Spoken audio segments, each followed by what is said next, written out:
الحمد لله رب العالمين والصلاة والسلام على رسوله الكريم وعلى آله وصحبه أجمعين أما بعد أعوذ بالله من الشيطان الرجيم بسم الله الرحمن الرحيم اليوم أكملت لكم دينكم وأتممت عليكم نعمتي ورضيت لكم الإسلام دينا. وقال في موضع آخر إن الدين عند الله الإسلام. وقال في موضع آخر ومن يبتغي غير الإسلام دينا فلن يقبل منه وهو في الآخرة من الخاسرين. محترم معزز بزرگان دین، نوجوانان اسلام، ملت اسلامیہ کی ماں اور بہنوں، الحمدللہ آج کی اس مجلس میں مجھے جس چیز کو بیان کرنے کے لیے یہاں بلایا گیا ہے، پیش کیا گیا ہے، وہ چیز ہے وقت اور حالات کے تناظر میں، چونکہ ایک دن بعد ہمارے سامنے ایک ایسی چیز ہونے جا رہی ہے یا ایک ایسی چیز سے ہمارا گزر ہونے والا ہے جسے لوگوں کی زبان میں عید میلاد النبی کے نام سے یاد کیا جاتا ہے. میں اسی سے جڑی ہوئی کچھ باتیں اور اس کی حیثیت اسلام کے اندر کیا ہے، صرف یہ عید میلاد ہی نہیں بلکہ ہر بدعت کی حیثیت اسلام کے اندر کیا ہے، میں اس سے جڑی ہوئی کچھ باتیں بنیادی اور اصولی طور پر آپ بھائیوں کے سامنے انشاءاللہ بیان کرنے کی کوشش کروں گا. اس سے قبل میری یہ ذمہ داری ہے، چونکہ تھوڑی دیر سے میں آیا ہوں اس لیے آپ سبھی بھائیوں سے میں معافی چاہتا ہوں کہ اس سے پہلے 2 چھوٹے چھوٹے پروگرام مجھے کرنے تھے، میں کر کے آنے میں مجھے لیٹ ہو گیا. درمیان میں نماز مغرب کا وقت ہو گیا، تھوڑی دیر کھڑا کر نماز پڑھنے میں وقت نکل گیا، ورنہ میں عین وقت پر آپ بھائیوں کے سامنے حاضر ہو جاتا. مجھے معاف کیجیے گا. جو آیت میں نے آپ کے سامنے پڑھی قرآن مجید کی سورہ مائدہ کی آیت نمبر 3 ہے. اس آیت کریمہ کے بارے میں تفسیری کتابوں کے اندر ایک یہودی عالم نے، یہودی آدمی نے نہیں، ایک یہودی عالم نے آ کر حضرت عمر ابن خطاب رضی اللہ تعالیٰ عنہ سے پوچھا تھا کہ کتاب اللہ میں، قرآن مجید میں ایک ایسی آیت کریمہ ہے، اگر وہ آیت کریمہ ہماری کتابوں میں ہوتی تو جس دن وہ آیت کریمہ نازل ہوئی ہم لوگ اس دن کو عید کا دن منا لیتے، لیکن آپ مسلمان ایسے ہیں کہ آپ نہ اسے اہمیت دیتے ہیں، نہ اس آیت کی کوئی توجہ ہے تمہارے سامنے.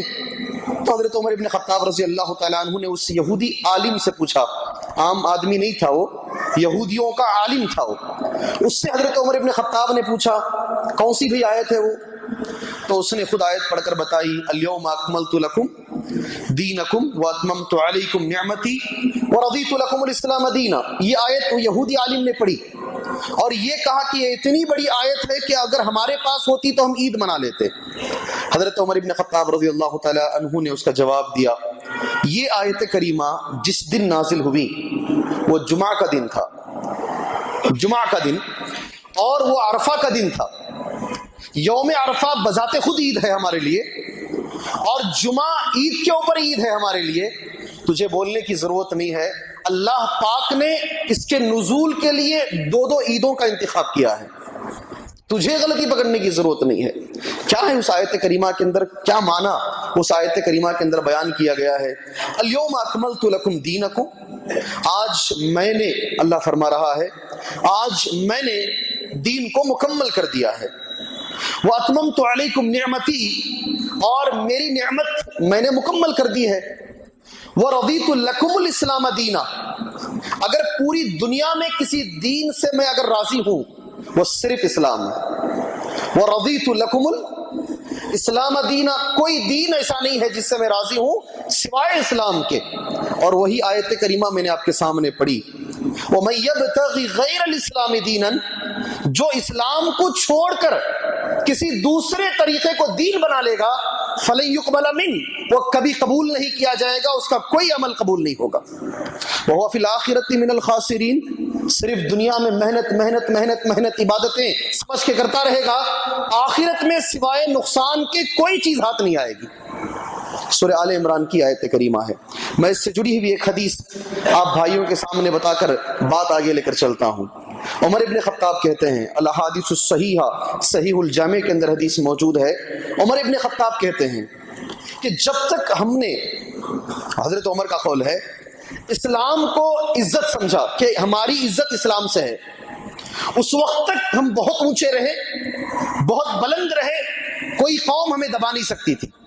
حضرت عمر کے الفاظ، نحن قوم اعزنا اللہ بالاسلام، ہم ایسی قوم تھے اللہ نے ہمیں اسلام سے عزت دیا.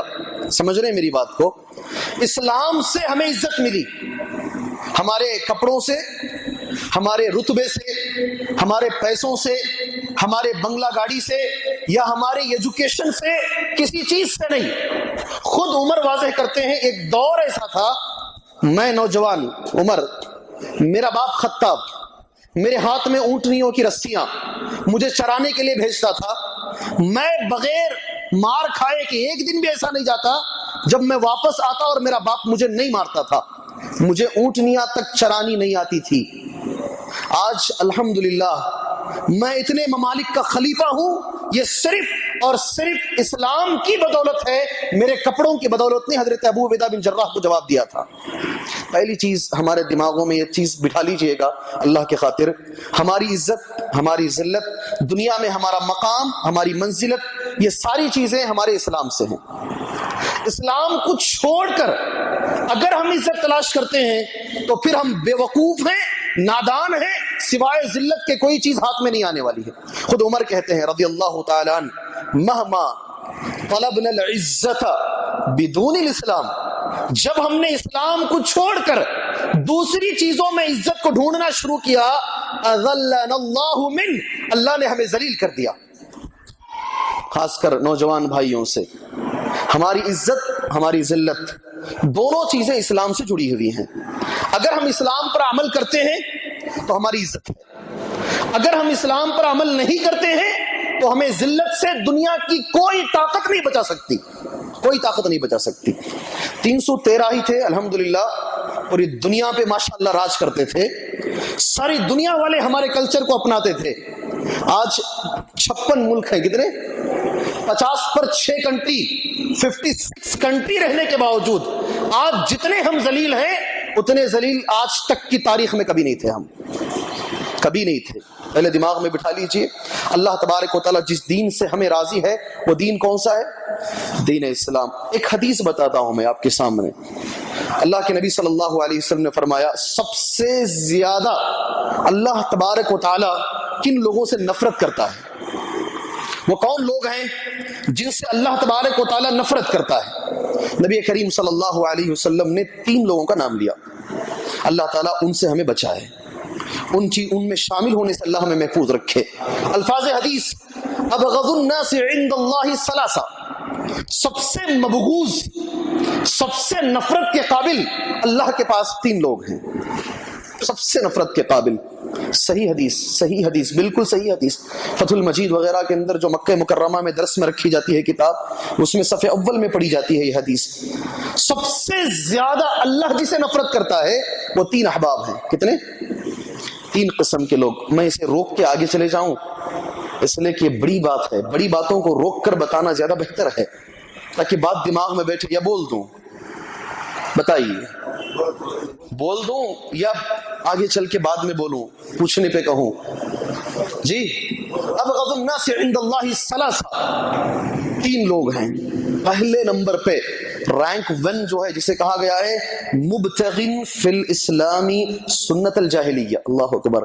مسلمان ہونے کے بعد دوسروں کے طریقوں کو چاہنے والا، جاہلیت کے طریقے کو چاہنے والا، غیروں کے طور طریقوں کو پسند کرنے والا، اللہ کی نگاہ میں اس سے بڑا نفرت کے قابل کوئی آدمی نہیں ہے. تو مسلمان ہے، تو بھکاری کیوں ہے دوسروں کا؟ ہمارا کلچر اتنا بڑا ہے، ہماری تہذیب اتنی بڑی ہے، ہمارے پیغمبر نے ہم کو ایسا دین دیا ہے، کسی اور کے کلچر پر چلنے کی ضرورت نہیں ہے ہم کو. ہمارا کلچر ہمارے لیے کافی ہے، ہمارا کلچر کافی ہے. یہ پہلے نمبر پر. دوسرے نمبر پر ملحد فی الحرم. حدود حرم ہے نا، مکہ مکرمہ میں جب ہم داخل ہوتے ہیں، حدود حرم وہ ریحال جیسا ایک برج، حدود حرم کے اندر جانے کے بعد وہاں بے دینی کا کام کرنے والا، وہاں جا کر جو گناہ کرتا ہے اللہ کی نگاہ میں بہت بڑا و نفرت کے قابل انسان ہے. وہاں جا کے شرک کرتا ہے، سب سے بڑا گناہ. وہاں جا کر داڑھی مونتا ہے، گناہ ہے، صاف گناہ ہے. مان نہ مان، جی ہاں صاف گناہ ہے. وہاں جا کر اگر کوئی گناہوں کے کام کرتا ہے، نماز چھوڑتا ہے، صاف گناہ ہے. وہ اللہ کی نگاہ میں حدود حرم کے اندر بڑا. تیسرے نمبر پر مطلب دم امرئ مسلم بغیر حق، کسی بھی مسلمان کے پیچھے پڑ جانا ناحق تاکہ اسے قتل کر دیں۔ یہ تین اشخاص اللہ تبارک و تعالیٰ کے پاس بہت زیادہ، اس میں نمبر 1 کون ہے بھائی؟ اسلام کے طریقے پسند نہیں، اسلامی کلچر پسند نہیں، اسلام پسند نہیں، دوسرے کلچر پسند ہیں ہمیں، انگریزوں کے، یہودیوں کے، یہ اگر ہمیں پسند ہیں تو پھر اللہ کی نگاہ میں ہم نفرت کے قابل انسان ہیں، نفرت کے قابل۔ 3 اصول دماغ میں اچھے سے بٹھا لیجئے گا، ابھی میں اچھے انداز میں 3 اصول بیان کر دیتا ہوں اور اسے اچھے سے بٹھا لینا، مرتے دم تک یہ 3 اصول ہمیں کام آئیں گے، شرک کے خلاف، بدعات کے خلاف انشاءاللہ۔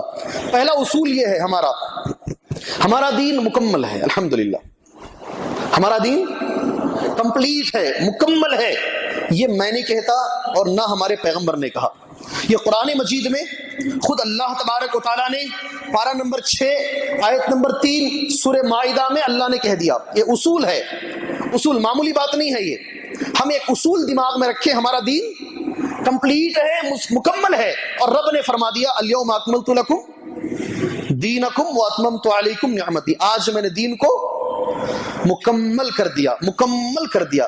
پہلا اصول نمبر 1 کیا ہے؟ ہمارا دین مکمل ہے، کسی بھی انسان کو اپنی طرف سے کوئی نئی چیز بنا کر اس دین میں ملانے کی ضرورت نہیں ہے، اگر کوئی ملاتا ہے اس کو بولتے ہیں بدعت۔ کیا بولتے ہیں؟ بدعت۔ قرآن خوانی، بہت سارے لوگوں کو پریشانی، قرآن پڑھنا بھی پسند نہیں ان لوگوں کو، کیا کیا چیزوں کو منع کریں گے بھائی آپ لوگ؟ جی ہاں، کتنی چیزوں کو منع کریں گے، کم سے کم چھپے طور پر تو 4 بچوں کو بلا کر پڑھا کے بھیج دیں گے جی، کون سی چیزوں کو بدعت بدعت بدعت بولیں گے آپ؟ میرے بھائی دین مکمل ہے، اللہ نے مکمل کر دیا، اب ہماری جانب سے کوئی چیز ہم لے کر آتے ہیں اس کو ہم کیا بولیں گے؟ بدعت۔ بدعت کی تعریف کوئی کر سکتا ہے اس میں؟ بدعت کسے کہتے ہیں؟ مائک میں اللہ کے نبی نے درس نہیں دیا، خطبہ جمعہ نہیں دیا، کیا مائک میں یہ دینا بھی بدعت ہے؟ اللہ کے رسول نے اس طریقے کے کپڑے ملبوس نہیں کیے، کیا ایسے کپڑے پہننا بھی بدعت ہے؟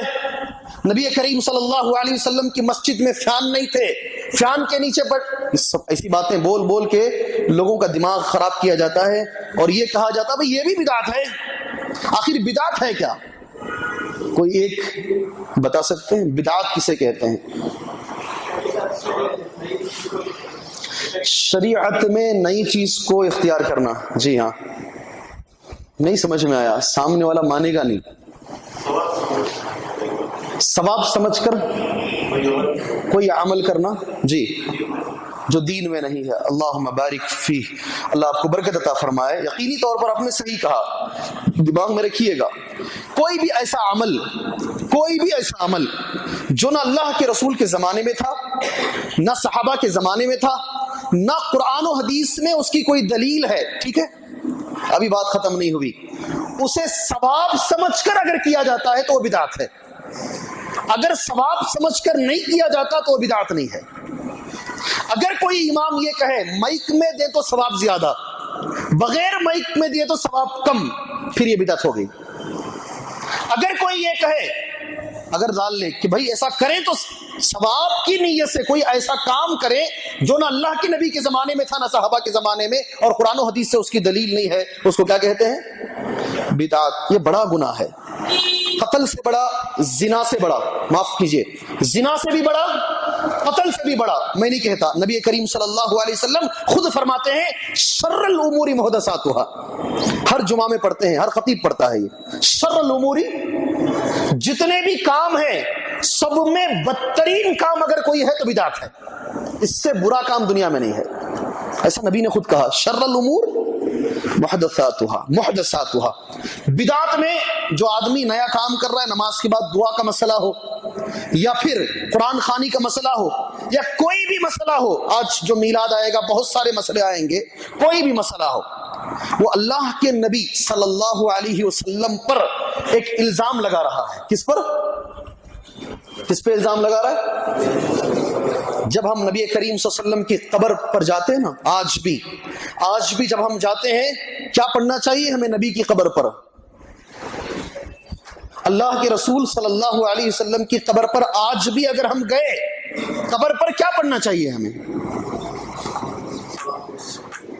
جی بولو نا جی، الصلاۃ والسلام علیک یا رسول اللہ انی اشہد انک قد بلغت وجاہدت حق جہادی.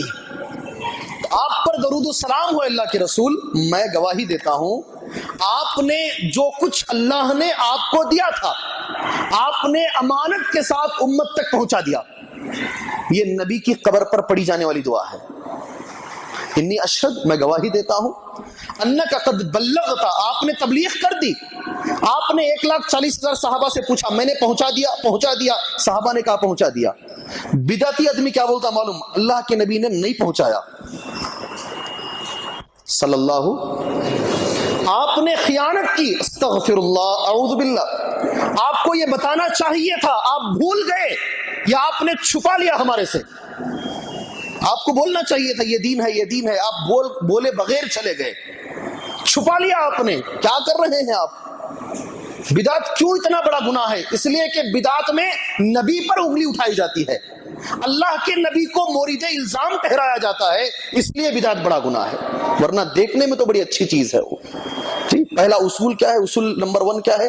دین ہمارا مکمل ہے اور کسی چیز کو ایڈ کرنے کی دین کے اندر ضرورت نہیں ہے. اگر ایڈ کیا جاتا ہے تو اسے کیا کہا جاتا ہے؟ بدعت کہا جاتا ہے. اللہ ہمیں محفوظ رکھے. اور اس کے بارے میں اس کی سزا کیا ہے؟ الحمدللہ آپ حضرات جانتے ہیں. صرف ایک لفظ بول کر بات کو میں آگے لے کر جاؤں. قیامت کا دن جو نبی کریم صلی اللہ علیہ وسلم نے ارشاد فرمایا، سورج ایک میل کے برابر، یہی حدیث کا لفظ ہے. میل کے 2 معنی حدیث میں کیے جاتے ہیں. ایک سرمدانی، وہ کاڑی چھوٹی سی جسے ہم سرما لگاتے ہیں، یا پھر وہ کلومیٹر جو میل بولتے ہیں. دونوں مراد محدثین نے لیے ہیں. سورج اتنے قریب رہے گا اور آدمی اپنے گناہوں کے مطابق اپنے پسینے کے اندر ڈوبا رہے گا. باقاعدہ حدیث میں لفظ آتا ہے، کوئی ٹخنا، کوئی گھٹنا، کوئی کمر، کوئی کندھا، کوئی پوری طریقے سے پسینے میں ڈوب کر رہے گا. پانی کی پیاس سے لرز رہے ہوں گے، ترس رہے ہوں گے. ایک قطرہ پانی کہاں مل جائے، کہیں پانی میسر نہیں. پانی صرف ایک آدمی کے ہاتھ میں ہوگا، وہ اللہ کے رسول صلی اللہ علیہ وسلم رہیں گے، حوض پر موجود رہیں گے. دودھ سے زیادہ سفید، شہد سے زیادہ میٹھا. ایک مرتبہ پی لیے ہمیشہ ہمیشہ کے لیے پیاس ختم ہو جائے گی. اس لائن میں کھڑے رہیں گے بہت سارے لوگ جو نمازی رہیں گے، متقی رہیں گے، پرہیزگار رہیں گے. پیشانی پر نماز کے اثرات، ہاتھ پیر پر وضو کے نشانات رہیں گے. فرشتے آ کر ان سے کہیں گے سحوقن، سحوقن. یہی لفظ فرشتوں کا. کیا لفظ؟ کیا معنی ہے معلوم اس کا؟ ہٹو، کیا ترجمہ ہے اس کا؟ چلو ادھر سے، نکلو ادھر سے. دھتکارتے نہیں، بغیر عزت کے دھتکار کر ہٹائیں گے.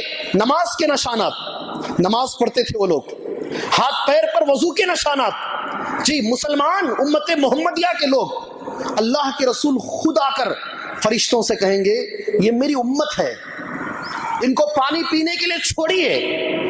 اس وقت فرشتے کہیں گے لا تدری، آپ کو معلوم نہیں ہے اللہ کے نبی، آپ کے جانے کے بعد انہوں نے دین میں نئی نئی چیزوں کو ایجاد کر لیا. پانی تک میسر نہیں ہوگا، پانی تک میسر نہیں ہوگا. کیوں؟ بدعت اتنی بڑی چیز ہے. اگر پانی چاہتے ہیں نبی کے ہاتھ سے صلی اللہ علیہ وسلم، دنیا میں زہر سے اتنی دور نہیں جتنی دور کے تمہیں بدعت سے رہنا چاہیے. کبھی بدعت کے قریب نہیں جانا، کبھی بدعت کے قریب نہیں جانا انشاءاللہ. یہ پہلا اصول ہمارا انشاءاللہ دماغ میں رکھیے گا. اصول نمبر 1 کیا ہے؟ دین ہمارا مکمل ہے. آپ دوسروں سے کہیں گے، وہ بولے گا تم کون ہو بولنے والے؟ آپ بولیے میں نہیں بول رہا ہوں، میرا اور تمہارا رب بول رہا ہے، قرآن مجید میں بول رہا ہے. پارہ نمبر 6 سورہ مائدہ آیت نمبر 3 میں بول رہا ہے الیوم اکملت لکم دینکم واتممت علیکم نعمتی ورضیت لکم الاسلام دینا. آپ نے تبلیغ ادا کر دی الحمدللہ. دوسرے نمبر پر ایک اصول دماغ میں رکھیے، اللہ کے رسول صلی اللہ علیہ وسلم سے بڑا کوئی عبادت گزار نہیں ہے، آپ سے بڑا کوئی متقی نہیں ہے.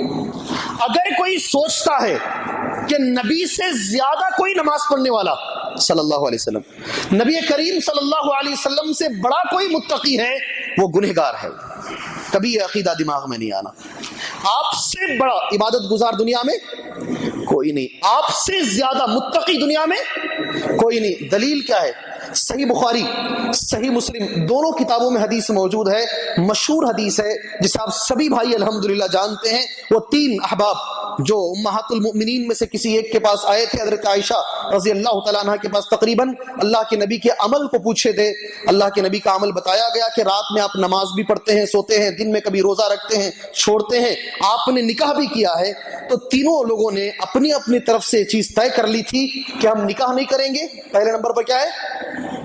ہم نکاح نہیں کریں گے۔ ایک آدمی نے زندگی بھر میں عبادت کروں گا، ایک آدمی زندگی بھر روزہ رکھوں گا، ایک آدمی میں کبھی رات میں نہیں سوؤں گا، ہمیشہ اللہ کی عبادت کروں گا۔ یہ حدیث تو ہم بچپن سے الحمدللہ سنتے ہوئے آ رہے ہیں۔ یہ سننے کے بعد اللہ کے نبی صلی اللہ علیہ وسلم کے زبان سے جو لفظ نکلا تھا، وہ زبان ایک اصول کے طور پر مرتے دم تک ہم دماغ میں رکھیں۔ اللہ کے نبی نے کہا، یہی تین لوگ ہیں نا ابھی جو بات کر رہے تھے، سنو، اما واللہ، قسم اللہ کی، نبی نے قسم کھائی، قسم اللہ کی، انی لاخشاکم للہ، میں تم میں سب سے زیادہ اللہ سے ڈرنے والا ہوں اور سب سے زیادہ میں متقی ہوں، میرے سے بڑا کوئی متقی نہیں ہے۔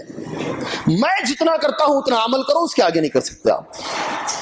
اصول نمبر 2 دماغ میں رکھ لیجئے گا، نبی سے زیادہ، اللہ کے رسول سے بڑھ کر کسی کا عمل نہیں، آپ سے بڑا اللہ سے ڈرنے والا دنیا کے اندر کوئی نہیں ہے۔ الحمدللہ 2 اصول ہو گئے۔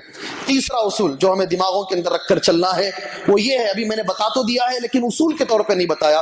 حدیث پڑھتا ہوں، اللہ کے رسول صلی اللہ علیہ وسلم نے حدیث فرمائی، ہر وہ چیز جو تمہیں جنت کے قریب کر سکتی تھی، ہر وہ چیز جو تمہیں جہنم سے بچا سکتی تھی، میں نے بتا دیا ہے۔ کیا کہا نبی نے؟ یہ کبھی نہیں بھولنا ہے۔ حدیث نمبر 1080/3 الاحادیث الصحیحہ جو شیخ البانی کی کتاب ہے، اس میں حدیث کا نمبر کیا ہے؟ میں نے کوئی چیز نہیں چھوڑی جو تمہیں جنت کے قریب کر سکتی تھی، میں نے بول دیا ہے۔ کوئی چیز جو جہنم سے بچا سکتی تھی، میں نے کہہ دیا ہے۔ اب اور کسی چیز کی ضرورت نہیں ہے۔ کتنے اصول ہوئے جی؟ 3 اصول۔ بتا سکتے ہیں 3 اصول؟ بول سکتے ہیں 3 اصول کیا ہیں وہ؟ بولیے۔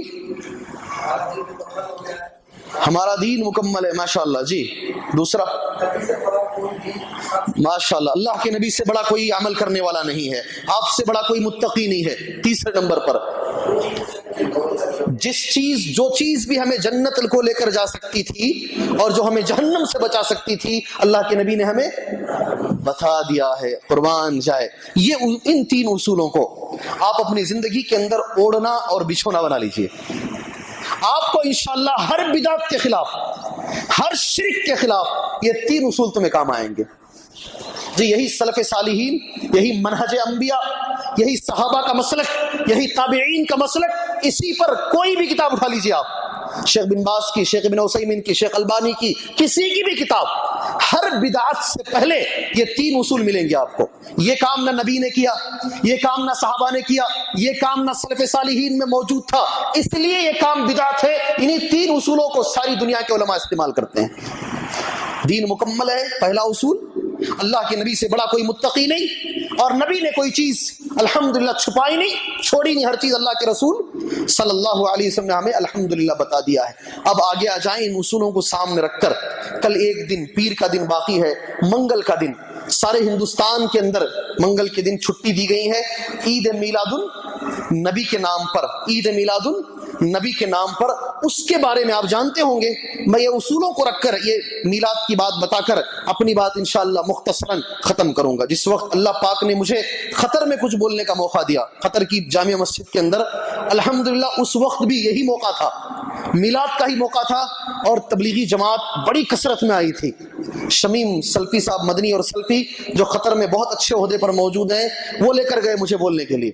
بڑی مسجد میں جو تبلیغی جماعت کا مرکز تھی، وہاں میلاد ہی کے جلسے کے موقع پر الحمدللہ بدعت کے بارے میں کچھ باتیں اور شرک کے بارے میں کچھ باتیں بولنے کے اللہ پاک نے مجھے توفیق عطا فرمائی جی۔ عید میلاد النبی، سب سے پہلا لفظ عید کا جو لفظ ہے جو لگاتے ہیں، اس سے پہلے میں ان کے کچھ دلیلیں جو عمومی طور پر پیش کی جاتی ہیں وہ بول کر، اس کا جواب دے کر ہمیں کیا کرنا ہے ان موقعوں پر وہ بول کر بات میں انشاءاللہ اپنے وقت پر صحیح سمے پر انشاءاللہ ختم کروں گا۔ عید کا جو مسئلہ ہے، نبی کریم صلی اللہ علیہ وسلم نے ایک مسلمان کو 2 عیدیں دی ہیں۔ کتنی؟ دو عیدیں، یہ تبلیغ کرنے کے لیے بتا رہا ہوں.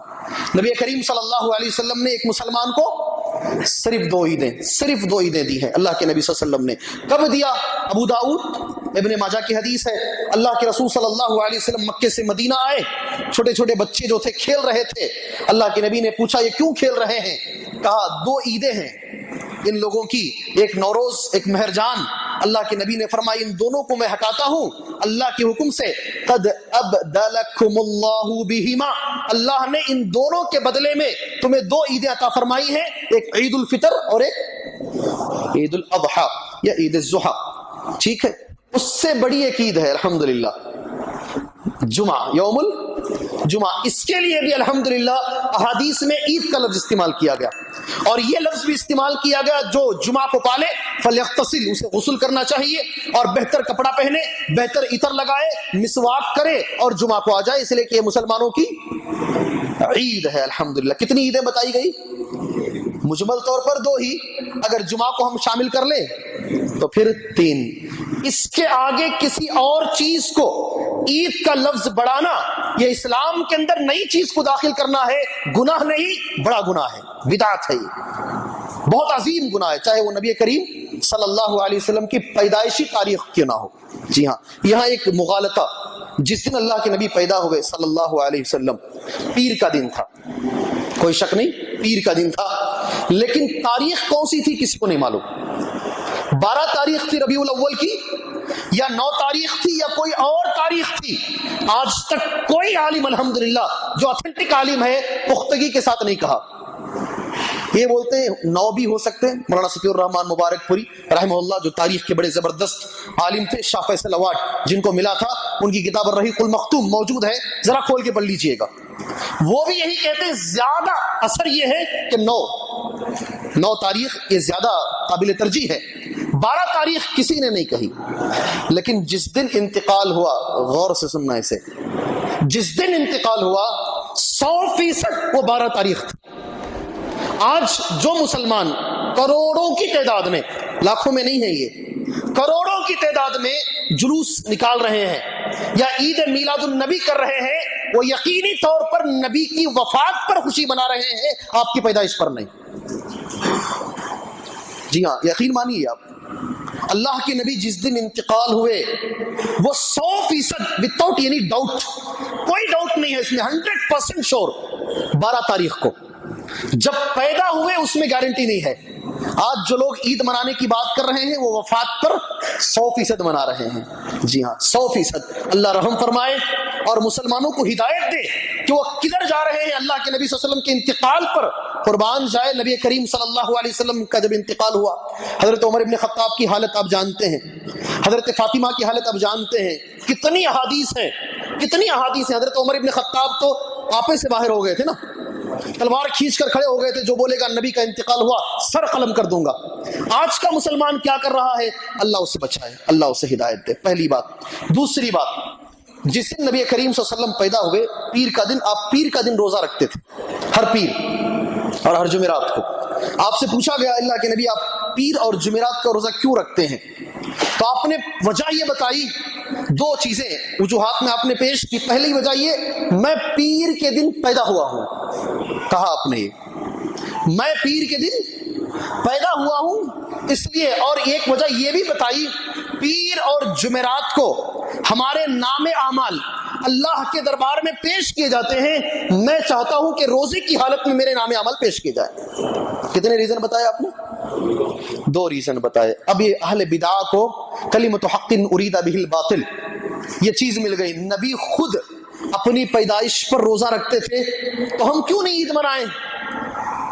اللہ کے نبی خود روزہ رکھتے تھے. آپ نے کہا نہیں میں پیر کے دن کا روزہ اس لیے رکھتا ہوں کیونکہ میں اس دن پیدا ہوا ہوں. چھوٹی بات ہے لیکن جواب دماغ میں جلدی نہیں آتا. اللہ کے نبی نے 12 ربیع الاول کو روزہ نہیں رکھا. آپ نے روزہ کب رکھا؟ پیر کو، جو ہر مہینے میں 4 بار آتی ہے، ہر مہینے میں 4 مرتبہ آتی ہے. اگر آپ کے اندر بھی وہ محبت ہے تو آپ بھی اسی طریقے سے ثبوت دیجئے جس طریقے سے نبی نے پیش کیا.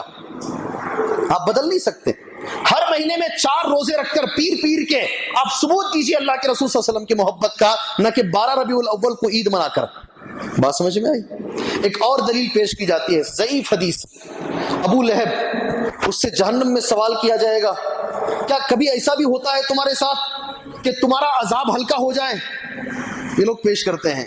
ابو لہب کہتا ہے ہاں، ہر پیر کے دن میرا عذاب یہ 2 انگلیوں کے برابر کم کر دیا جاتا ہے۔ کتنا؟ یہ 2 انگلیوں کے برابر میرا عذاب گھٹا دیا جاتا ہے، اور وہ اس وجہ سے ہے کہ جب اللہ کے نبی پیدا ہوئے تھے میں باہر کھڑا ہوا تھا، میری لونڈی سویبہ وہ دوڑتے ہوئے آئی اور اس نے نبی کی پیدائش کی مجھے خوشخبری دی، میں نے اسے آزاد کر دیا خوشی میں، اس کے بدلے میں اللہ تبارک و تعالیٰ مجھے جہنم کا عذاب کم کرتا ہے۔ بطور حدیث بنا کر ان محفلوں میں، جو عید میلاد النبی کی محفلوں میں بڑے زور و شور سے اس کو پیش کیا جاتا ہے، اور یہ کہا جاتا ہے ابو لہب کو تک نبی کی پیدائش سے خوشی ہو رہی ہے اور آج کے مسلمانوں کو نہیں ہے۔ اس طریقے سے پیش کرنے کی کوشش کی جاتی ہے۔ ایک چھوٹا سا اس کا آنسر ہے، وہ آپ دماغوں میں رکھ لیں، بڑا اطمینان ہوگا، بڑا سکون ہوگا۔ جو بھی آدمی کفر کی حالت میں مرا ہے، اس کا کوئی بھی عمل مرنے کے بعد اسے فائدہ نہیں پہنچائے گا۔ سمجھ میں آ گئی بات؟ کوئی بھی نیک عمل مرنے کے بعد اگر فائدہ پہنچانا ہے، اس کے لیے ایمان شرط ہے، ایمان شرط ہے۔ ایک پہلی چیز ابو لہب کے اس قصے سے۔ دوسری چیز، یہ کوئی حدیث ہے ہی نہیں، حدیث نام کی کوئی چیز ہی نہیں ہے، محض بکواس ہے، اس سے آگے اور کچھ نہیں ہے۔ یہ کچھ وہ دلائل ہیں جو لوگ عید میلاد النبی کے موقع پر پیش کرتے ہیں، جو بدعت ہے۔ میں کچھ صحیح بخاری کے ایک آدھ حدیث عید میلاد النبی اور ایک عقیدہ آپ کے سامنے پیش کرنا چاہوں گا۔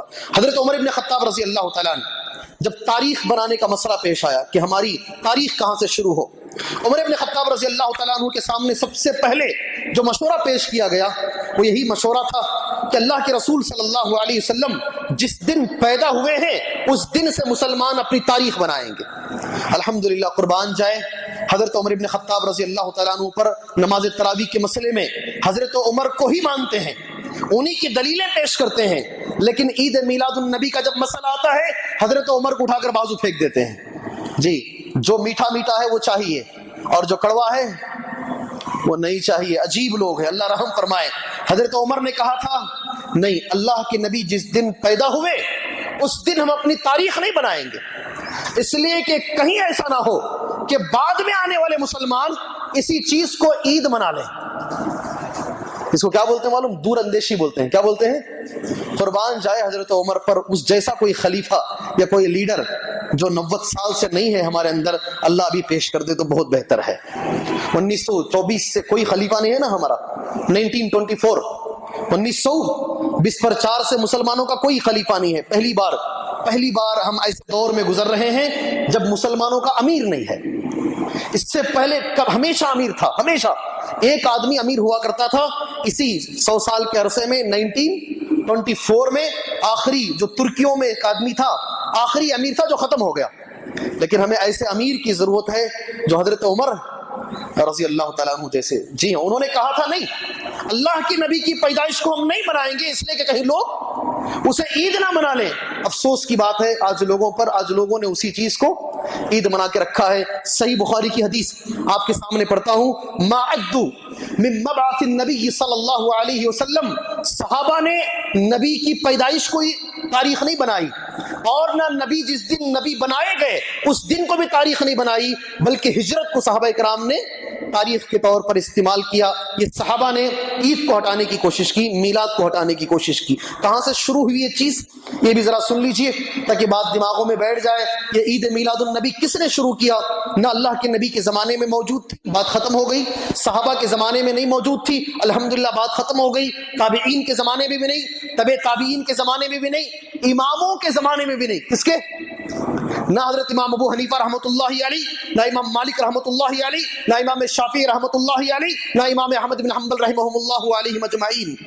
نبی کریم صلی اللہ علیہ وسلم کے انتقال کے 620 سال کے بعد، 630 کیا ہجری ہے، 630 ہجری میں 600 سال کے بعد 600 سال تک اللہ نے محفوظ رکھا مسلمانوں کو۔ 600 سال تک کوئی عید میلاد النبی نہیں، کوئی طریقے کا تصور بھی نہیں. لوگ بولتے نہیں ہمارے بزرگان دین کرتے تھے، بزرگان دین. ابھی بتاتا ہوں بزرگان دین کا نام کیا ہے، کس نے شروع کیا اس بدعت کو، وہ کون سا بزرگ تھا جس کی طرف اس کو منسوب کیا جاتا ہے. الملک المعظم اس کا نام کہتے ہیں، اپنے آپ کو بولا کرتا تھا. وہ ایک بادشاہ تھا جو کہتا تھا کہ میں شہنشاہ ہوں یا بڑا بادشاہ ہوں. اور وہ انسان جو ہے گانوں کا شوقین، قوالی کا شوقین، ناچنے کا شوقین، اس انسان نے پہلی مرتبہ 630 ہجری میں جس دن اللہ کے نبی پیدا ہوئے اس کے عقیدے کے مطابق اس نے قوالی کا انتظام کیا. پہلا آدمی ہے وہ.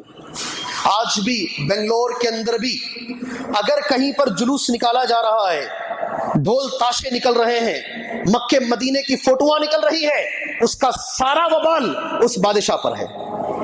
اس لیے کہ اللہ کے نبی نے فرمایا صلی اللہ علیہ وسلم، من سن سنتا حسنہ، کوئی نیکی کا کام شروع کرو گے الحمدللہ تمہیں دیکھ کر دوسرے لوگ عمل کریں گے، سب کا ثواب تم کو ہے الحمدللہ. اگر کوئی برا کام شروع کرو گے تمہیں دیکھ کر دوسرے بھی کریں گے، سب کا وبال تمہارے اوپر بھی ہے. اس بادشاہ نے کیا کیا تھا؟ برا کام شروع کیا. نہ صحابہ نے، کسی سے ثابت نہیں ہے. ایک بادشاہ جو اپنے آپ کو ملک المعظم کہا کرتا تھا، 630 ہجری کے اندر اس کمبخت بادشاہ نے پہلی مرتبہ اس عید میلاد النبی کو شروع کیا ہے. ہمیں اس موقع پر میری دعوت، میری گزارش آپ بھائیوں سے یہ وہ ساری باتیں ہیں لوگ کرتے ہیں، ہمیں کیا کرنا چاہیے، کیا جواب دینا چاہیے. میں نے یہ چیزیں آپ کے سامنے بیان کر دی ہیں. اگر ہمیں کچھ کرنا ہے اس موقع پر نبی کریم صلی اللہ علیہ وسلم کے لیے، اگر ہم کچھ کرنا چاہتے ہیں، اگر محبت کا اظہار اللہ کے نبی کے ساتھ اگر ہم کرنا چاہتے ہیں، اس کا طریقہ کیا ہے؟ وہ کون سا طریقہ ہے جس سے ہم اللہ کے نبی سے محبت کا ثبوت ہم پیش کر سکتے ہیں؟ میں نہیں بولوں گا اور نہ کسی کی بات پیش کروں گا. قرآن مجید پارہ نمبر 3 سورہ آل عمران آیت نمبر 30 پر 1 آپ کے سامنے پڑھتا ہوں. اگر ہمیں نبی سے محبت ہے ہمیں کیا کرنا چاہیے؟ اللہ پاک نے کہا ہے. کس نے؟ عمل کریں گے؟ عمل کریں گے؟ جی ہاں. کسی حدیث میں، کسی حدیث کے اثر میں، کسی تاریخ کی کتاب میں یہ موجود نہیں ہے کہ جو ہرا جھنڈا ہلائے گا وہ نبی سے محبت کی دلیل ہے، جو کالا جھنڈا ہلائے گا وہ نبی سے محبت کی دلیل ہے، جو مکہ مدینے کی فوٹو بنا کر گھر میں ٹنگائے گا وہ نبی سے محبت کی دلیل ہے. کسی کتاب میں نہیں ہے، کسی کتاب میں نہیں ہے. معاف کیجیے گا اللہ کے خاطر، ہم اللہ کے نبی کو محبت کرتے ہیں، ہم نبی کو چاہتے ہیں. اس کی دلیل کیا ہے؟ قرآن مجید کی آیت نمبر میں نے کہی، ابھی آیت پڑھتا ہوں. دیکھو، اگر ہمیں اللہ اور اس کے رسول سے محبت ہے ہمیں کیا کرنا چاہیے؟ قل ان کنتم تحبون اللہ، زور سے بولیے، فاتبعونی، قربان جائے کہہ دو اے محمد صلی اللہ علیہ وسلم، اگر تم کو محبت ہے، تم اگر کہتے ہو کہ ہمیں محبت ہے، اسے ثبوت پیش کیسے کرنا ہے؟ نبی کی اتباع کر کے، نبی کی باتوں پر زندگی گزار کر، نبی کی جیسی زندگی گزار کر کے اپنی محبت کا ثبوت پیش کیجیے. جو جتنی زندگی گزارے گا اس کے اندر اتنی محبت موجود ہے، یہی مراد ہے. علماء نے اس آیت کو ایک نام دیا ہے. قرآن مجید کی ایک ایک آیتوں کا ایک ایک نام ہے. جی ہاں، سب سے عظیم سورت قرآن مجید کی سورۃ الفاتحہ الحمدللہ رب العالمین. سب سے عظیم آیت قرآن مجید کی آیت الکرسی، اعظم آیا. سب سے امیدوں والی آیت، جسے پڑھنے کے بعد پورے قرآن کی سب سے زیادہ امیدوں والی آیت، جی، قل یا عبادی الذین اسرفوا علی انفسہم لا تقنطوا من رحمت اللہ. سب سے جامع آیت، یعنی معنی کے حساب سے سب سے جامع آیت قرآن مجید کی، ان اللہ یأمر بالعدل والاحسان وایتاء ذی القربى وینہی عن الفحشاء والمنکر والبغی یعظکم لعلکم تذکرون. اسی طریقے سے جو آیت میں نے ابھی پڑھی نہیں، اس کا ایک نام ہے، قل ان کنتم تحبون اللہ فاتبعونی. اس آیت کا ایک نام ہے، علماء نے نام دیا ہے اسے. کوئی بتا سکتے ہیں کیا نام ہے؟ آیت الامتحان. نام کیا ہے اس آیت کا؟ آیت الامتحان. میرا نہیں، قربان جائے سارے سلف نے نام دیا ہے اس کو، آیت الامتحان. اس آیت کے اندر سب کا امتحان ہے، سب کا ایگزامینیشن ہے. ہر وہ آدمی جو یہ کہتا ہے کہ مجھے نبی سے محبت ہے، اس کا امتحان اس آیت میں رکھا گیا ہے. وہ اللہ کے نبی کی اتباع کرے تو محبت کا ثبوت ہے، ورنہ پھر وہ بکواس. کہ ہم کیسے ثبوت دے سکتے ہیں اللہ کے نبی کی محبت کا؟ کیسے بھائی؟ اللہ کی نبی کی باتوں پر زندگی گزار کر، نبی کریم صلی اللہ علیہ وسلم کے طریقے پر زندگی گزار کر، قرآن مجید کی ایک دوسری آیت کریمہ، آیت نمبر 20 پر 1 سورہ الاحزاب، لقد کان لکم فی رسول اللہ اسوۃ حسنہ، اللہ کی نبی کی زندگی میں تمہارے لیے بہترین نمونہ ہے، بہترین نمونہ، اسے ڈھونڈنے کا کام ہمارا ہے۔ اللہ کی نبی کی زندگی کو پڑھیے گا۔ جی ہاں، کتنے لوگ اس مجلس میں ایسے ہیں جنہوں نے نبی کی زندگی کو ایک مرتبہ کم سے کم پڑھا ہے؟ بتائیے گا۔ جمعہ کا خطبہ نہیں ہے، یہ درس ہے نا، درس میں پوچھا جا سکتا ہے۔ کتنے لوگ اس میں ایسے ہیں جنہوں نے اللہ کے رسول صلی اللہ علیہ وسلم کی زندگی کو ایک مرتبہ کم سے کم پڑھا ہے؟ جی اٹھائیے اٹھائیے، کوئی شرم و حیا نہیں، ماشاءاللہ، بارک اللہ فیک، بارک اللہ فیک، بارک اللہ فیک، بارک اللہ فیک۔ لیکن الحمدللہ اتنے لوگوں میں ایک 10 احباب اٹھائے ہوں گے، کچھ نہیں اٹھائے ہوں گے شرم و حیا کی بنیاد پر، اللہ عالم بالصواب۔ لیکن میں ایک گزارش کرتا ہوں، آپ میں سے ہر ایک کم سے کم ایک مرتبہ ہمارے پیغمبر کی زندگی کو پڑھے گا۔ بولیے، زور سے بولیے، انشاءاللہ۔ کون سی کتاب پڑھیں گے؟ رحیق المختوم کی اردو سمجھ میں نہیں آتی، جی ہاں، اچھے لوگوں کو سمجھ میں نہیں آتی الرحیق المختوم۔ جی ہاں، کسی استاد کے سامنے بیٹھ کر اگر آپ تاریخ کی کتاب پڑھیں گے، اس کا الحمدللہ اطمینان ہی الگ ہے۔ مدینہ منورہ کے اندر الحمدللہ تاریخ کے لیے 4 سال ایک سبجیکٹ نکالا جاتا ہے، ہر روز الحمدللہ 1 گھنٹہ ایک استاد آ کر صرف تاریخ پڑھاتے ہیں اللہ کے نبی صلی اللہ علیہ وسلم کی۔ الگ ہی اطمینان، الگ ہی سکون۔ اگر آپ کو نبی کریم صلی اللہ علیہ وسلم کی زندگی کے مطابق زندگی گزارنی ہے، آپ انشاءاللہ الرحیق المختوم پڑھیں گے انشاءاللہ۔ اور ماشاءاللہ انگریزی زبان کے اندر بھی موجود ہے، دا سیلڈ نیکٹر کے نام سے، اردو میں الرحیق المختوم، یہاں تک تمل زبان میں، کئی زبانوں میں الحمدللہ اس کا ترجمہ ہو چکا ہے۔ آپ ضرور پڑھیں گے انشاءاللہ۔ جب آپ پڑھیں گے، آپ کی زندگی کے سامنے ایسے چیزیں واضح ہو جائیں گی کہ آپ زندگی گزارنا آپ کے لیے آسان ہو جائے گا انشاءاللہ۔ یہ پہلی چیز ہے محبت کا ثبوت دینے کے لیے۔ پڑھیں گے بھائی انشاءاللہ، وقت نکالیں گے، جی وقت نکال کر ضرور پڑھیں گے۔ دوسرے نمبر پر اللہ کے رسول صلی اللہ علیہ وسلم کی محبت کا ثبوت کیسے دیں؟ نبی کریم صلی اللہ علیہ وسلم کے چہرے کی طرح ہم اپنا چہرہ بنائیں گے انشاءاللہ۔ آیا نہیں اب تک؟ آ رہا بھی نہیں، دیکھو، اللہ کے رسول صلی اللہ علیہ وسلم کے چہرے کی طرح، یعنی ہم اگر آئینے میں کھڑے ہوں گے، ہم یہ دیکھیں گے انشاءاللہ ہمارے پیغمبر کا چہرہ کیسا تھا۔ جی ہاں، اس چہرے کا جو گراف حدیثوں میں بتایا جاتا ہے، ماشاءاللہ صحیح بخاری اور صحیح مسلم کی حدیثوں کے اندر گول چہرہ، ایسے اللہ کے رسول صلی اللہ علیہ وسلم کا چہرہ گول، اسکوائر نہیں، راؤنڈ چہرہ، اور دانت نبی کریم صلی اللہ علیہ وسلم کے انار کے دانوں کی طرح۔ حدیث کا جو لفظ ہے کأنہ قطعۃ قمر، گویا کہ وہ چاند کا ٹکڑا ہے۔ کیسے تھے؟ گویا کہ وہ چاند کا ٹکڑا ہے۔ نبی کریم صلی اللہ علیہ وسلم کے چہرے کے بارے میں کئی صحابہ، ہزاروں میں ہیں الحمدللہ، صرف اللہ کے نبی کے چہرے کو دیکھ کر مسلمان ہونے والے، اور یہ کہنے والے کہ یہ چہرہ جھوٹے آدمی کا نہیں ہو سکتا، یہ چہرہ سچے آدمی کا ہے، اس سے خوبصورت چہرہ دنیا میں نہیں ملے گا، اس لیے ہم ہمارے چہروں کو نبی کی طرح بنائیں گے انشاءاللہ۔ نوجوانوں بنائیں گے، یہ ثبوت ہے ہماری محبت کا۔ اس کے بعد آ جائیے، ہمارے کپڑوں کو نبی کریم صلی اللہ علیہ وسلم کے کپڑوں کی طرح بنائیں گے۔ اللہ کے رسول صلی اللہ علیہ وسلم نے ہمیں بتایا ہے ما اسفل من الکعبین فہو فی النار۔ کتنا بڑا لفظ ہے، کتنا بڑا لفظ ہے میرے بھائی۔ جو حصہ تمہارے ٹخنے کے نیچے رہے گا، ٹخنا بولے تو ٹخنے پہ ہاتھ رکھیے، ٹخنا، جی ہاں، گھٹنا نہیں حضرت، ٹخنا نیچے کا حصہ، ہاں ٹخنا۔ جو حصہ ٹخنے کے نیچے رہے گا، پینٹ ہو یا عبا ہو یا توپ ہو، کوئی بھی ہو، اتنا حصہ جہنم کی آگ میں جلے گا۔ اگر آپ صحیح معنی میں محبت کا دعویٰ کر رہے ہیں، آج کے بعد تمہارے کپڑے اللہ کے نبی کے کپڑوں کے مطابق ہوں گے۔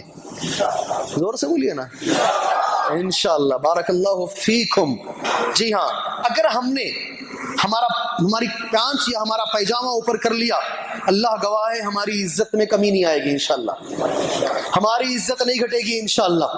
اگر ہم نے ہمارا چہرہ پیارے رسول کی طرح بنا لیا، بہت سارے لوگوں کا ایک بکواس ہے، ہماری کمائی نہیں ہوگی، کام نہیں ملے گا، لوگ میری داڑھی دیکھ کر کام نہیں دیں گے، تو تیرا ایمان اللہ کی ذات پر ہے ہی نہیں۔ تو جب پیدا ہوا ماں کی پیٹ میں تھا تو کتنا کمائے گا رب نے لکھ دیا ہے الحمدللہ۔ تیرے داڑھی چھوڑنے سے، تیری داڑھی کٹانے سے وہ پیسے کم نہیں ہو جائیں گے، جتنے ملنے ہیں اتنے ملیں گے ضرور۔ طبرانی کی حدیث کہاں ہے؟ صحیح طبرانی میں حدیث موجود ہے، اللہ کے نبی فرماتے ہیں جیسے ایک آدمی اپنی موت سے نہیں بچ سکتا ہے کوئی بچ سکتا ہے، اسی طریقے سے اپنی روزی سے بھی نہیں بھاگ سکتا۔ وہ کہیں بھی بھاگ جائے اس کی روزی اسے مل کر رہے گی، یہ نبی نے فرمایا ہے۔ آپ داڑھی چھوڑو، داڑھی کٹاؤ، اسلامی بن جاؤ، غیر اسلامی بن جاؤ، اگر آپ یہ سوچتے ہیں میں غیر اسلامی بنوں گا تو کام ملے گا، یہ آپ کی بھول ہے، معاف کیجئے گا، آپ کی بھول ہے۔ آپ کے کپڑے کیسے ہوں گے انشاءاللہ؟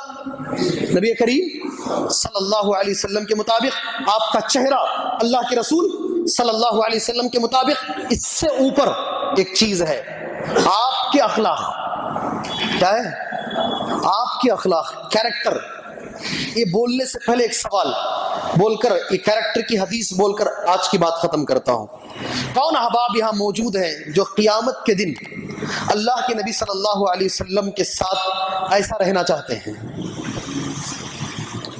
ماشاءاللہ، بارک اللہ فیکم، قربان جائے۔ میں بس اسے ہی پوچھا، الحمدللہ میں صف اول میں ہوں، اللہ نے اسے بنائے الحمدللہ۔ اب نبی نے ایک لفظ کہا ہے، ان اقربکم الی، یہ کمپیریٹو ہے، یہ سب سے قریب تمہارے میں میرے سے قیامت کے دن وہ آدمی رہے گا جس کے اخلاق سب سے اچھے ہیں، اور سب سے دور وہ رہے گا جس کے اخلاق برے ہیں۔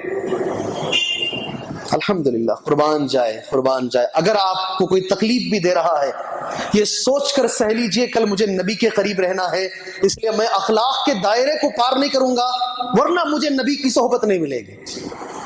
یہ سوچ کر زندگی گزاریے، اگر آپ اخلاق سے رہیں گے اللہ کے نبی کا ساتھ ملے گا، بے اخلاق بنیں گے اللہ کی نبی کی نفرت ملے گی قیامت کے دن۔ یہ محبت رسول ہے، یہ محبت رسول ہے۔ یہاں پر اخلاق میں تین باتیں، تین چیزیں جس آدمی میں موجود ہیں اس کے اخلاق اچھے ہیں، تین چیزیں جس میں موجود نہیں ہیں، شیخ البانی، شیخ بن باز، شیخ ابن عثیمین تینوں کہتے ہیں اچھے اخلاق تین چیزوں کا نام ہے۔ کتنی چیزوں کا؟ جی، وائٹ جبہ، وائٹ شرعی، لمبی ٹوپی، لمبی داڑھی، اچھے اخلاق، صحیح نا؟ یہی نا اخلاق؟ ماشاءاللہ، کیا کپڑے ہیں بھائی، کتنے اچھے اخلاق ہیں۔ جی ہاں، جب گھر بناتے ہیں تو بالو اولو سڑک پر ڈال کر ہر آنے جانے والے کو تکلیف بھی دیتے ہیں، رسم سے لے کر ہلدی سے لے کر شادی تک جتنی بھی حرام چیزیں ہیں سب میں لوگوں کو تکلیف دیتے ہیں، پھر بھی داڑھی والے صاحب ہیں، پھر بھی لمبے جبے والے صاحب۔ اخلاق تین چیزوں کا نام ہے۔ کتنی چیزوں کا؟ تین چیز، ایسا نبی نے خود کہا ہے۔ کتنی چیزوں کا نام؟ تین میں سے ایک بھی نہیں رہا تو وہ کیریکٹر لیس انسان ہے، وہ اخلاق والا نہیں ہے، وہ بد اخلاق اور بے اخلاق ہے۔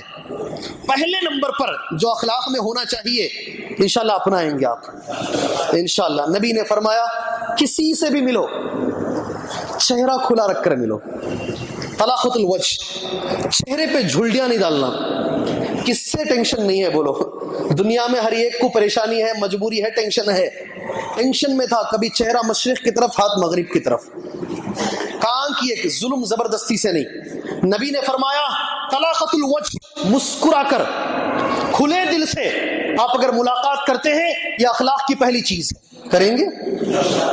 جی، آپ کو پیسے نہیں دینے ہیں، آپ کو ذرا مسکرانا ہے، تھوڑا سا مسکرانا ہے اور کھلے دل سے ملنا ہے۔ الحمدللہ، مل کر دیکھیے میرے بھائی، کتنا بھی ٹینشن رہنے دے، ذرا مسکرا کر دیکھو، آدھا ٹینشن دور ہوتا نہیں ہوتا۔ دیکھو آپ، دیکھیے آپ، یہ نبی نے فرمایا طلاقۃ الوجہ پہلے نمبر پر۔ دوسرے نمبر پر ہماری زبان، ہمارا ہاتھ، ان دو چیزوں سے کبھی بھی کسی کو تکلیف نہیں پہنچنا، یعنی ہماری ذات سے کسی کو تکلیف نہیں پہنچنا۔ تکلیف دو طریقے کی، ایک فزیکل اور ایک مینٹل۔ فزیکل پروانی، مینٹل جو تکلیف ہے وہ فزیکل سے بھی بڑی ہے۔ خواتین ہے نا مسلم خواتین، ہاں، مینٹلی جو پریشر ہے وہ بھی تکلیف ہے. ایک نئی نویلی دلہن کو جو ستاتے ہیں، ہر چیز پر جو نکتہ چینی کرنا، تانے مارنا، یہ مینٹلی جو پریشر ڈالتے ہیں نا، یہ بھی حرام ہے. تم جھبا پہنو، داڑھی چھوڑو، نماز پڑھو، اگر تمہاری زبان سے تم دوسروں کو تکلیف دے رہے ہو تم بد اخلاق ہو، تم بے اخلاق ہو. جی ہاں، اگر کسی کو تم حقیر سمجھتے ہو تو تم کیریکٹر لیس ہو، تمہارے اندر کیریکٹر نہیں ہے. میں مثال دوں گا آپ کے سامنے. اللہ تبارک و تعالیٰ ان کی قبر کو نور سے بھرے جن کا نام میں بولنے جا رہا ہوں. اور تقوی کی ماشاءاللہ بہترین مثال شیخ بن باز رحمہ اللہ. شیخ بن باز رحمہ اللہ قربان جائے، زبردست عالم، مکہ مکرمہ کے، مدینہ منورہ کے، سارے سعودی عرب کے الحمدللہ قاضی رہے. اللہ تعالیٰ برکت دے، ان جیسا ہمیں بنائے اللہ تبارک و تعالیٰ. شیخ بن باز کیا کرتے تھے معلوم؟ جامعہ اسلامیہ مدینہ منورہ جہاں سے بچے پڑھ کر آج مدنی کا لقب مل رہا ہے، وہاں پر ایک آدمی آتا تھا. وہ آ کر بیت الخلا صاف کرتا، ٹوائلٹ کلین کیا کرتا تھا. ٹوائلٹ کلین کرنے کے بعد، ہاتھ پیر دھونے کے بعد، اس کی جگہ تھی شیخ بن باز کی آفس میں شیخ بن باز کی بازو کی کرسی. کہاں بیٹھتا تھا وہ؟ شیخ بن باز رحمہ اللہ کی کرسی کے بازو. کوئی رکاوٹ نہیں، اسے سیدھے جا کر وہاں بیٹھ جاتا. ایک مرتبہ اس نے دیکھا یہ جامعہ اسلامیہ کے طلبہ جو ہیں نمازوں میں سستی کر رہے ہیں. اس نے نماز کو بلایا. اس کا کام کیا ہے؟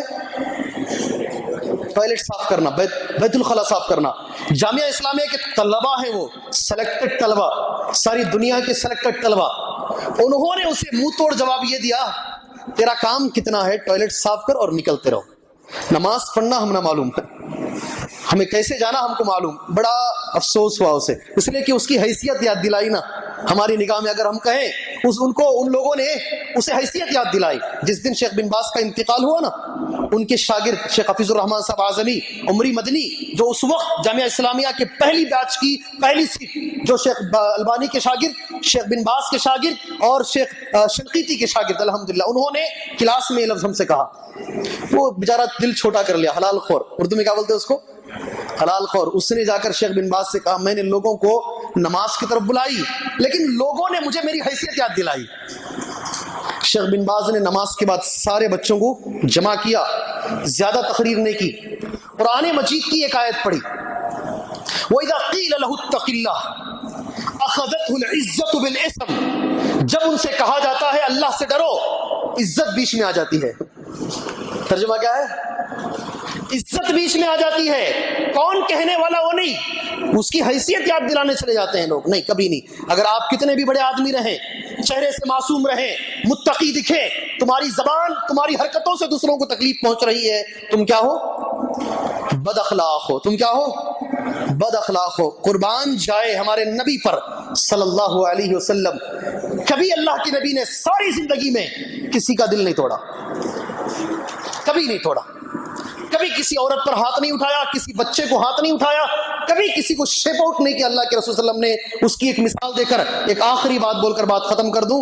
حضرت ایک صحابی ہے، صحیح حدیث ہے، نام دماغ میں نہیں ہے. اللہ کے نبی احرام پہن کر جب جا رہے تھے، وہ صحابی نے اللہ کے نبی صلی اللہ علیہ وسلم کی عزت و احترام میں جنگلی جو گدھے ہوتے ہیں نا، جنگلی، وہ حلال ہیں، جو پالتو ہے وہ حرام ہے، اسے شکار کر کے اس کا گوشت لا کر اللہ کے رسول صلی اللہ علیہ وسلم کے سامنے انہوں نے پیش کیا.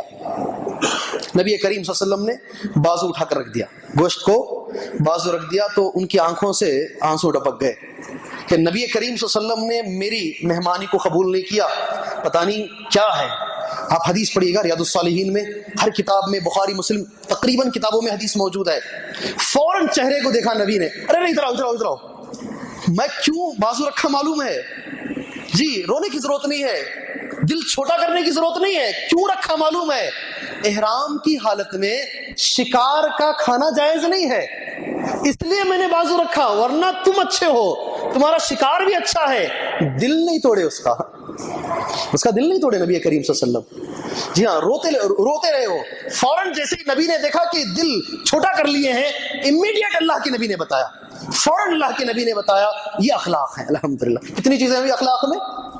دو باتیں، چہرے کو کھلا رکھنا، ہمارے ہاتھ یا ہمارے زبان سے کسی کو تکلیف نہیں دینا. آخری بات، درس کی بھی انشاءاللہ آخری بات، عہد کے ساتھ عمل کریں گے بھائی انشاءاللہ. اللہ نے پیسہ دیا ہے، ازدہا بن کو بیٹھے رہنا نہیں، وہ اخلاق والا نہیں ہے. میں نہیں بول رہا ہوں، پورے علماء کہتے ہیں تمہاری ضرورت ہونے کے بعد اس پیسے کو محتاجوں تک جو پہنچاتا ہے وہی اچھے اخلاق کا مالک ہے. جو ازدہے کی شکل میں بیٹھا رہتا ہے، جی جیسا قرآن کہتا ہے وَيْلٌ لِكُلِّ هُمَزَةٍ لُمَزَةٍ الَّذِي جَمَعَ مَالَهُ وَعَدَّدَهُ، مال جمع کرتا ہے اور گن گن کر کے رکھتا ہے. يَحْسَبُ أَنَّ مَالَهُ أَخْلَدَهُ، یہ سوچتا ہے کہ اس کا مال ہمیشہ ہمیشہ اس کے ساتھ رہے گا. كَلَّا لَيُنبَذَنَّ فِي الْحُطَمَةِ، ہرگز نہیں، اسے حطمہ میں پھینکا جائے گا. تمہاری ضرورت ہونے کے بعد، تمہاری حاجتیں مکمل ہونے کے بعد ذرا غریبوں کو ڈھونڈیے گا، ڈھونڈ کر تنہائی میں، للسائل والمحروم، سائل پوچھنے والے کو بھی اور جو پوچھتا نہیں ہے، چہرے سے تو نظر نہیں آتا یہ غریب ہے، اسے ڈھونڈ کر جو دیتا ہے اسی کے اچھے اخلاق ہیں. کتنی باتیں ہیں اچھے اخلاق میں؟ دہرائیے گا، دہرائیے میرے ساتھ. 3 باتیں کیا ہیں بولیے؟ چہرہ کھلا رکھیں گے، پہلی بات ٹیکس نہیں پڑے گا انشاءاللہ. دوسری بات جی ہماری زبان سے اور ہمارے ہاتھ سے کسی کو تکلیف نہیں پہنچنا. پہنچے گی بھائی نوجوانوں؟ پہنچے گی.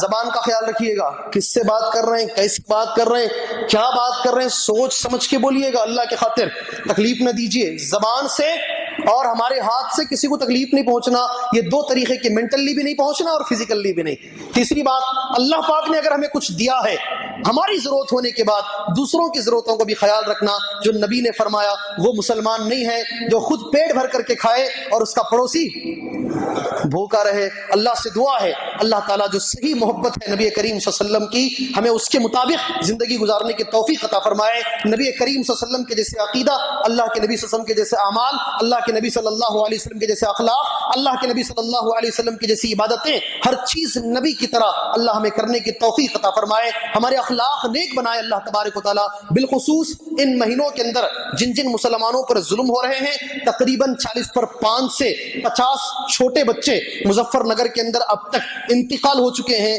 ان سردیوں کے موسم کے اندر، اور نیمونیا کی وجہ سے، بخار کی وجہ سے خیموں میں، ٹنٹوں میں مسلمان مجبور ہیں. ہم ہمارے گھروں کے اندر بڑے بڑے گدوں میں، قالینوں میں سو رہے ہیں. اللہ ان مسلمانوں کی حفاظت فرمائے، اللہ ان بچوں کی حفاظت فرمائے، اللہ ان بیماروں کی حفاظت فرمائے، اللہ ان مجبوروں کی حفاظت فرمائے. اللہ تبارک و تعالی ہمیں نیک اور ایک بنائے، متقی بنائے، پرہیزگار بنائے، ہمارا حساب آسان فرمائے. اللہ آخرت میں کامیابی عطا فرمائے، اول مرحلہ میں جنت میں دخول عطا فرمائے. آمین. وصلی اللہ علی النبی الکریم. السلام علیکم ورحمۃ اللہ وبرکاتہ.